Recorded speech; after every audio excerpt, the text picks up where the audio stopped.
todas as coisas, você tem 2 custos. Você tem o custo de produção e o custo tributário. Então, eu vou dar um exemplo para você. Você pega um Audi. Sim. O Audi, sei lá, vamos supor que ele foi feito na Alemanha, que fabrica em outros lugares do mundo para chegar aqui, mas fabricado na Alemanha. Ele é fabricado na Alemanha de uma maneira muito eficiente, ele sai muito barato o custo de produção. Por que quando ele chega aqui, ele chega caro? Porque aí você aumentou o imposto nele. Você pegou e pôs o imposto de importação, que é quase o valor do carro. Aí ele chegou caro. Sim. Aí você fala, beleza, estou protegendo a indústria brasileira. Só que a indústria brasileira, quando quer evoluir, então eu quero comprar a mesma máquina que o cara da Alemanha tá usando para fazer o Audi lá na Alemanha. Pode, Eu não tem que comprar aqui consigo, no meu. Brasil. Aí quando eu vou comprar, tem um imposto tão grande que ela fica inviável. Aí você fala, cara, você tá me atrasando, cara. Não é que eu sou ruim. Eu não consigo ser bom porque você não está deixando. E aí, de onde vem isso? Dessa ideologia ridícula de proteger. E eu vou te falar mais. Isso existe até para coisa que a gente não produz. Então eu vou dar um exemplo. Eu sou piloto de motocross. Nós não fabricamos motos de motocross. Não existe aqui. No Brasil acho que não tem. Agora a Kawasaki tá montando, mas enfim, não tem. Eu quero comprar uma Honda. Uma Honda que é fabricada, sei lá, ou no Japão, ou na Argentina, ou no México, enfim. Quando ele chega aqui, ele paga um grande imposto para proteger ninguém.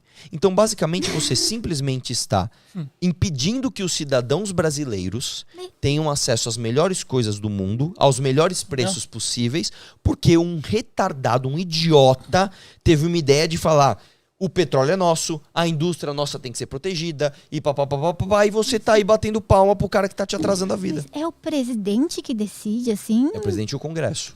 E se a pessoa que tá lá como presidente falar, vamos mudar isso? reforma. Consegue, porque ele tem grande poder sobre o Congresso. Não é só o E presidente. também a população apoiaria, com certeza. Exatamente. Só Então, falar, estamos fazendo tal coisa, o que vocês acham pra população? Todo mundo é vai que querer. assim, o presidente não pode canetar. Ele não pode pegar assim, agora é assim, acabou. Ah, não, ele tem que jogar Ele pra manda uma pessoa votar. reforma, ele faz, o governo, a equipe do governo faz uma reforma e manda para o Congresso. Então vai primeiro para a Câmara dos Deputados, depois vai para o Senado.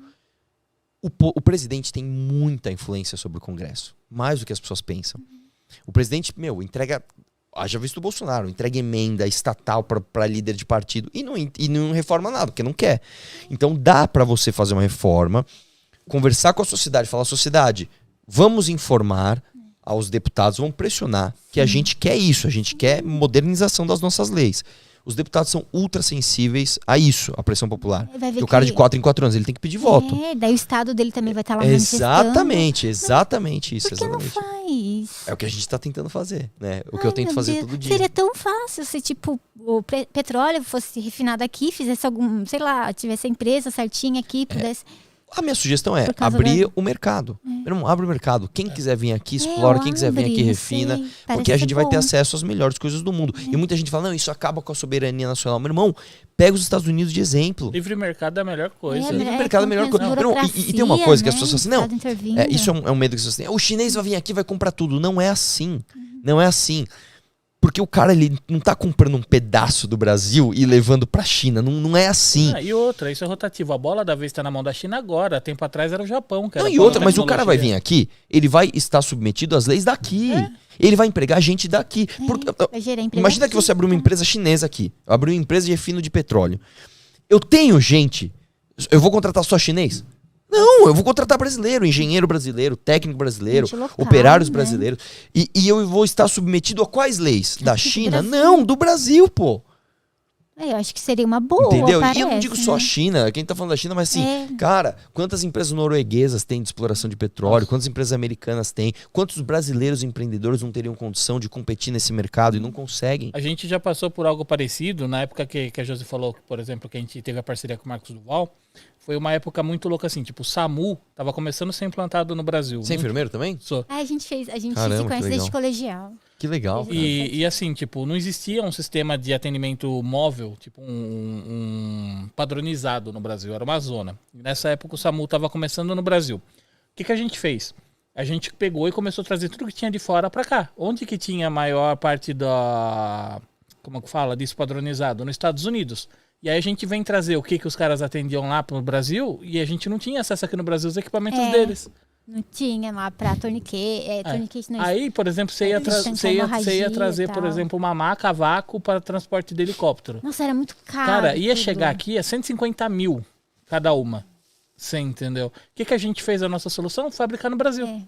Porque como era para treinamento, não ia ter uso final, tal, era só para demonstração, ninguém ia correr risco de vida nem nada, a gente... Então, você quer ver uma coisa? Você vai visitar o hospital, às vezes os caras têm, puta, eu quero trazer um equipamento, sei lá, que faz uma ressonância, o equipamento custa 3 milhões de dólares. Pô, aí você vai ver, tem imposto. Como é que pode se pagar imposto no equipamento de saúde, Não, cara? eu ainda acho que o imposto não é tanto o problema. Eu acho que o maior problema é que ainda você traz, paga o imposto, aí o fiscal senta em cima daquela merda, porque o fiscal é arbitrário, daí ele fica fala lá que a papelada não tá certo, alguns anos. e aí ele pede um monte de coisa da Anvisa, daí vem e traz, o produto é novo, não encaixa em nenhuma das regras e o negócio fica travado até ter. Eu falo isso porque assim, quando Cria teia de inventaram, aranha. sabe o desfibrilador? Claro. O externo automático pequenininho, que você põe no peito, liga, ele faz tudo sozinho? A gente foi uma das primeiras pessoas a trazer pro Brasil as unidades de treinamento disso. Confundiram O com de fiscal verdade. não fazia ideia do que era um Eles de acharam que era de verdade, treinamento. que dava choque. E Você era só uma entende? caixinha com um negócio eletrônico, um negocinho assim pra colocar no peito, e não dava choque, não fazia nada. Era só pra treinar mesmo, até levar papelada e falar pra Foi um ele. ano que brigando não é. com eles. Até conseguiu uma anuidade lá, a anuência da Anvisa. Você Que entendeu? absurdo. E mesmo com a anuência da Anvisa, o fiscal não queria liberar. Nossa, cara, é ridículo. Pois é, cara. E outra, você viu o caso da Crocs, né? Que a Crocs trazia O as chinelo. Você não coisas. sabe se é E- sandália ou sapato. sapato. Mas Mano. isso tem um monte. Só pra lembrar aqui, pessoal. O Crocs, chinelo é um imposto, sapato é outro. O Crocs é chinelo, é sandália ou é sapato? Ah, quer ver outro? Chocolate com amendoim. Chocolate é um tributo. Amendoim é outro. Aquilo é amendoim com chocolate ou chocolate com amendoim? Nossa, Cara, é ridículo, depende, é é mais ridículo, caro. desculpa, é ridículo. É o imposto. Nossa, É ridículo, é ridículo, é Tá. ridículo. parece, sei lá, É ridículo, é uma ridículo. grande palhaçada. Não Mas parece? é uma grande palhaçada. É uma grande palhaçada. Então, Porque a pessoa faz a lei e ela não se atenta, né? isso, cara. Não é que não se atenta. Não sei, desculpa. Muitas vezes não se atenta e muitas vezes faz de propósito pra chincalhar mesmo. Se simplificasse, acabou. Fosse É tipo tudo, um sei lá, imposto único e. doce. É isso aí, né? é, tudo que é a reforma chinelo, tributária sapato. que a gente quer. Fazer um imposto único, né? E tem outro problema. Aí nós temos um outro problema, que é uma segunda camada. O Brasil tem uma mania que é o seguinte: nós, por incrível que pareça, a gente paga muito pouco imposto de renda. Nós pagamos muito imposto no produto, que é o pior imposto que tem. Então, por exemplo, imagina que você é uma pessoa pobre. Você ganha R$2.000 por mês. Quanto do seu salário você consome? 100%. Não. Certo? Às vezes aluguel, alimentação. Exatamente. Água, Vamos supor que, luz. ao contrário, você ganha R$200.000 por mês. Quanto do seu salário você consome? Você não vai consumir 100%. Você vai investir uma parte, você vai guardar outra.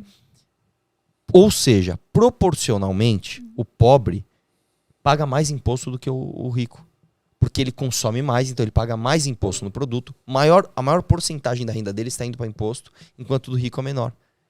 Qual é a solução para isso? Tira imposto do produto e joga na renda, que é como nos Estados Chega Unidos. na renda. Por exemplo, nos Estados Unidos, Teria que- você vai pintar uma casa. A tinta é barata, muito barata. O pintor é que é caro. É, o certo? Salário e tal. Que é o né, certo. valor, sim. Agora, aqui é o contrário. Aqui a tinta é cara e o pintor é barato. Você está desvalorizando as pessoas. Nossa, devia ser. Não é na renda que. Não, a gente paga um imposto de renda muito baixo. Hoje, se você abre por exemplo, uma holding, você paga às vezes 11% de imposto de renda. Nos Estados Unidos, dependendo da tua faixa, você chega a pagar 50% de imposto de renda. Sim, porque ele dá com muito dinheiro. Só e que não tal. é só isso. Você desconta, por exemplo, você paga 50% de imposto de renda. Você paga escola para seus filhos? Paga, desconta. Você paga plano de saúde? Paga, desconta. Tudo que você não usa do serviço público, você desconta. Só que tem mais uma coisa que eu acho que é a mais importante. Quando você vai comprar um produto, você não tem... Aqui no Brasil, tem produtos que são taxados em mais de 100%. Então, por exemplo, maquiagem. Tem maquiagem que é 90% de imposto. Então, eu vou dar um exemplo aqui. Você comprou uma maquiagem de Brinquedo R$100, chega a 100 e pouco. a maquiagem custa 10, 90 é imposto. Cara, perfume. Ah, quer ver outra coisa? Perfume Game. É caro. É verdade. Game. E a taxa, né? De Game. console. Sabe por quê? Nossa, Não, aí Play eu vou te falar, 5 você não tá vai caro pra acreditar. caramba. E não tem também. Sabe por quê? Game no Brasil é considerado jogo de azar. Mas você tá na sua casa, não tá perdendo dinheiro com aquilo. Mais do Você que quer- isso. Game é educativo. Tem vários Coordenação lugares que motora, lidam tudo. com crianças com alguma deficiência. Até adultos também, pra ajudar a É memória. porque a galera que escreveu isso na época era aquela galera que falava que videogame Dinossauro. estragava a televisão. Era Ah, os deve dinossauros. ser, deve ter sido minha mãe que escreveu esse negócio. Ah, vai estragar minha TV. Mas Deixa não é eu o lance que é o seguinte, taxar esse negócio. eles colocam isso como a mesma tributação de, sei lá, de jogo de azar mesmo. É. Tipo, você legalizar bingo, cassino, essas coisas, tem um tributo que é o mesmo do videogame. É ridículo, cara. Assim, o Brasil é um país muito arcaico. E como é que a gente faz pra mudar? Então, e os Isso. jogos? A pessoa quer comprar o Podcast, PlayStation, Xbox. rádio, você tem que comunicar as pessoas. Se você que tá assistindo, e eu vou falar uma coisa pra você. Um país, ele é direcionado não pela sua população, ele é direcionado pela sua elite. E quando eu falo elite, eu não tô falando elite de grana. Tô falando quem tem mais dinheiro. Eu tô falando de elite de informação, elite de instrução. Você que está assistindo esse podcast, você tem um smartphone ou de alguma forma você tem acesso a mais coisas que 90% do Brasil não tem. Você que está assistindo esse podcast, você já é elite. Se você que é elite não comunicar, não falar, gente, coisas óbvias como videogame não é jogo de azar.